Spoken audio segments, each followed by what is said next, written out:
NAFDAC workers begin indefinite strike over promotion welfare issues. And the business fuel prices drop in Abia as NNPC opens portal for direct supply to marketers. On the fourth scene, Israel marks first anniversary of Hamas' October 7 attack. Lebanon Bronny James make history as first father-son deal in NBA. Hello and welcome to all of you in Nigeria and around the world to News Express on Global Television, coming to you live from the nation's capital, Abuja. I am Edikan Michael. We are on DSTV channel 365 and free to air on Nicomsat. The chairman of the Ekpe local government area of Lagos State, Surah Amir Show, says that the upgrade of the Ekpe General Hospital to Federal Medical Center is a crucial step in addressing the healthcare needs of residents within the council and beyond. According to her, these will attract infrastructure development and create employment for the teeming youth. The council will stated this in Ekpe while thanking the federal government led by President Bola Ahmed Tinubu and the state governor Babajide Sanwo-Olu. Meanwhile, newly elected Borno State Local Government Council chairmen have been told to uphold diligence and selflessness in the discharge of their duties. Governor Aisin Dalia, who gave the charge, had the swearing-in ceremony of the chairman of the government house in Makurdi, also enjoined them to uphold accountability and transparency in the discharge of their duties. And out to Rivers State, as the Commissioner of Police Bala Mutafa has ordered the immediate unsealing of the Secretariat of the 23 local government areas in the state. This follows a directive from the Inspector General of Police, Kayode Betikun, in a statement released by the spokesperson for the State Police Command, Grace Koko. The decision was set to comply with the IGP's orders. The unsealing of the Secretariat comes just 24 hours after Governor Fubara sworn in the newly elected chairman who emerged from Saturday's local government elections.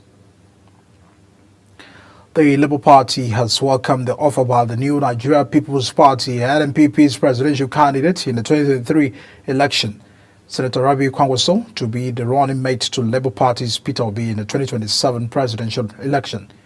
Kwankwaso, in a recent viral post, indicated his willingness to serve as a running mate to the former Labour Party presidential flag bearer, barely 2 years after talks between both parties went south. It was reported that the Labour Party and the new Nigeria People's Party had considered a merger ahead of the 2023 general elections, but the inability of either Obi for Kwankwaso to concede the leadership collapsed the heartened move.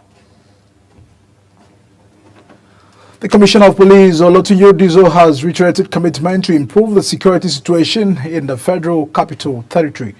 Olotunji made this known while assuming office as the 32nd Commissioner of Police for the Federal Capital Territory, Abuja. Kikolo Kere has the details. We'll bring that report very shortly. The National Association of Academic Technologies has issued the federal government 21-day ultimatum to pay the 5.5 months of withheld salaries among other demands, or its members will withdraw their services in the universities. This ultimatum was part of NAT's resolution during its 56th National Executive Council meeting held in Taraba State. A letter addressed to the Minister of State for Labour and Employment and signed by the Association President Ipe Nwakoma warned that the union would not be held responsible if no action was taken to address their numerous demands after expiration of the ultimatum, which commenced on September 30. The Senior Staff Association of Statutory Corporations and Government-Owned Companies, an affiliate of the Trade Union Congress representing employees of the National Agency for Food and Drug Administration and Control, has initiated an indefinite strike due to unresolved promotion controversies and welfare concerns. The decision to strike comes after multiple meetings with NAFDAC management yielded no positive outcomes regarding the critical issues affecting staff. The aggrieved workers expressed that their grievances had not been addressed, prompting this drastic action. Now to Borno State, as Governor Zulum has called for increased support from the World Food Programme in driving sustainable solution for Borno State recovery from the recent devastating floods. During a meeting with the WFP's delegation led by its Executive Director Cindy McCain at the Government House in Maduguri, Zulum expressed deep appreciation for the organization's continued assistance in humanitarian effort but emphasized the need to focus on long-term strategies. While addressing the delegation, which consisted of the WFP's country's director, regional director, and Nigeria's permanent representative, Zulum, listed the damages caused by the September 10, 2024 flooding, which submerged key infrastructure, including the bridges and roads, leaving many communities cut off. Bandits launched a deadly attack on Kaya village in the Danko Wazulu government area of Kebbi State, killing one resident and abducting several others, including district head Alhaji Isa Daya. It was confirmed that the gunmen stormed the community in the early hours of the day, leaving a trail of fear and devastation. They abducted the district head along with about 10 other villagers. 3 people sustained injuries and are currently receiving treatment at the hospital. The Kebbi State Police Public Relations Officer SP Nafio Babaka also confirmed the incident. Richard Adamu Talen, the son of Nigeria's former Minister of Women Affairs, Pauline Talen, is dead. Richard, the only son of the minister, was admitted to the intensive care unit at the Cedar Crest Hospital in Abuja on Friday evening for treatment of an undisclosed illness and was receiving oxygen support before his passing. The deceased graduated from St. Joseph's College, a premier Catholic missionary school offering comprehensive secondary education to boys in Plateau State. You're watching News Express on Global Television, coming to you live from Nigeria's capital, Abuja.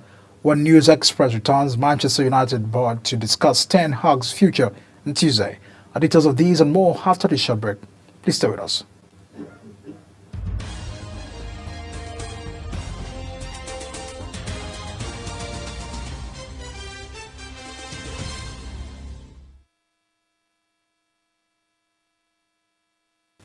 Many thanks for staying with us on News Express. And now to business. Asian markets rose after the blockbuster U.S. jobs report suited any concern about the world's top economy. At the same time, the dollar held gains, with traders scaling back bet on another bumper interest rate cut. Oil prices edged down as traders await Israel's response to Iran's missile barrage last week amid the fears of a region-wide war in the Middle East. The reading was the best in 6 months and sharply higher than July and August, which had sparked worries that the economy could be heading for a recession. The pump price of fuel has reduced from 1,300 naira and 1,350 to between 1,200 and 1,150 naira in Abia, following the Nigeria's National Petroleum Corporation opening its portal for direct request payment for fuel from members of the Independent Petroleum Marketers Association of Nigeria. The fuel situation monitored in Abia indicates that some petroleum marketers in Aba and Umuahia have started lifting fuel directly from the NNPC, thereby making the price of the products come down. Meanwhile, the dividends from Nigeria National Petroleum Company Limited to the Federation account derives from the crude oil and gas sales through joint ventures assets dropped sharply from $11.9 billion to $1.83 billion after the full implementation of the Petroleum Industry Act, PIA. The urgent need to amend the PIA to boost the Federation's petroleum revenue argues for a review of the widely acclaimed Industry Act, highlighting that it now reduces government revenue while allowing the NNPC to take the largest share. Still, business, the federal government is set to deliver up to 400,000 barrels of Nigeria crude oil daily to the Dangote refinery under its Naira for crude agreement. This significant development is expected to take place over the 2 months, amounting to 24 million barrels of Nigerian supply between October and November 2024. This increase in processing capacity could have substantial implications for both the refinery's operations and the local oil industry, transforming the region's import and export markets. And as before seen, Israel began its commemorations of the first anniversary of Hamas' deadly October 7 attack with an outpouring of emotion at the vigils at the massacre site and rallies calling for the return of hostages. President Isaac Herzog began the day with a moment of silence at 6:29 a.m., the exact time the attack started at Kibbutz Reim, the site of the Nova Music Festival, where at least 370 people were killed by heavily armed Hamas fighters in the deadliest attack on October 7. Meanwhile, Israeli Prime Minister Benjamin Netanyahu vowed to achieve victory and said to his country's military completely transformed reality in the years since Hamas' October 7 attack, which has left the country fighting two wars. Netanyahu told troops Israel will win as it battles militants in both the Gaza Strip and Lebanon and prepares to strike Iran. About a year since the unprecedented attack by Palestinian Hamas militants sparked the Gaza war. Israel's Army Chief Lieutenant General Hazi said that 1 year on, they have defeated the military wing of Hamas.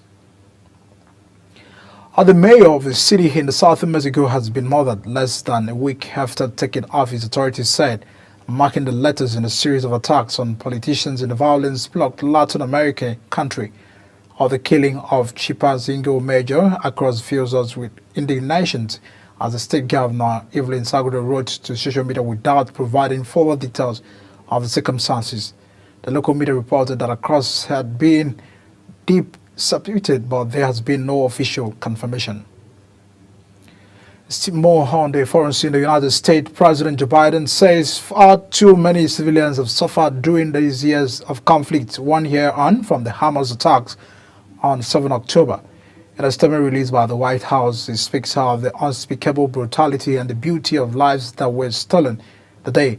It says it will not stop working to achieve a ceasefire deal in Gaza that brings the hostages home and says that a diplomatic solution in Lebanon is the only path to lasting peace.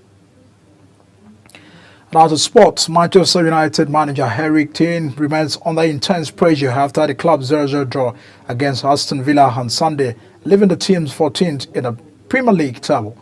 With only one win in the last 5 matches, the Reds' lackluster performance has raised serious concerns about the Dutchman's future at Old Trafford. Following a 3-3 Europa League draw at the Porto, where United surrendered a 2-0 lead and a devastating 3-0 home loss to Tottenham Hotspur, the club's hierarchy is reportedly considering a managerial change. LeBron James and his eldest son, Bronny James, claimed a piece of NBA history after making their long-awaited first appearance alongside each other for the Los Angeles Lakers. The duo appeared together at the start of the second quarter in the Lakers' 118-114 prison defeat to the Phoenix Suns in Paul's days at the east of Los Angeles, while LeBron James impressed with 19 points in just 16 minutes, 22nd on the court before sitting out the second half. Bronny found the going header with 0 points in just over 13 minutes on court. The younger James attempted just one shot. And as we wrap up the News Express, let's take a look at the top stories. Benue State Governor Halia has sworn in newly elected local government chairman. NAFDAC workers have embarked on an indefinite strike over promotion and welfare issues. Fuel prices have dropped in Abia as NNPC opened portal for direct supply to marketers. And on the foreign scene, Israel has begun activities to mark the first anniversary of Hamas' October 7 attack. LeBron James and his son Bronny James have made history as the first father-son duo in NBA history. That's a package on News Express coming to you live from Nigeria's capital. We are DSTV, channel 365, start times 276, and free to air on Nicomsat. Kindly follow us on all social media platforms using @Global TV, NG, and other handles now sharing the screen. I am Adika Micah. Many thanks for watching and staying with us. See you again.